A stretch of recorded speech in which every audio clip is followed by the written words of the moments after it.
work at the Denver Art Museum as a lifelong learning and accessibility fellow, and I focus on mindfulness and wellness programming and take care of their sensory garden. And in addition to that, I work with Veterans to Farmers doing a vocational farming program for veterans where I am a mindfulness and wellness guide. The real reason I got into this is I lost my dad when I was young.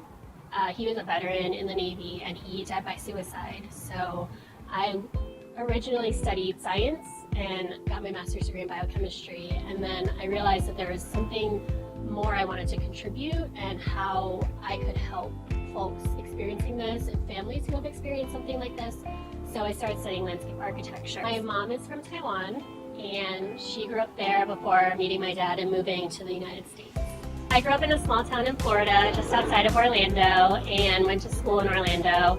And there wasn't a really big Asian American community, so I think there was one other mixed race Asian American student at our school, so naturally our parents became friends and we became friends. It was tough.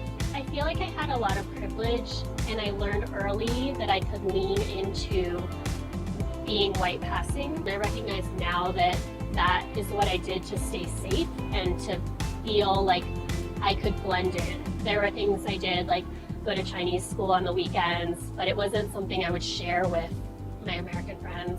It just became something we learned to cope with, in a way we learned to cope with it. And I feel like now as an adult, I'm really kind of grieving that for myself and want to honor and acknowledge my diversity and celebrate that. For much of my life, it was, how do I be unseen? How do I stay small? How do I keep my head down and work and climb my way up different corporate ladders and not celebrating myself or my culture? The fact that this has become nationally recognized, it opens the doors for people to be able to come together and join a community and see the breadth of what being Asian American looks like.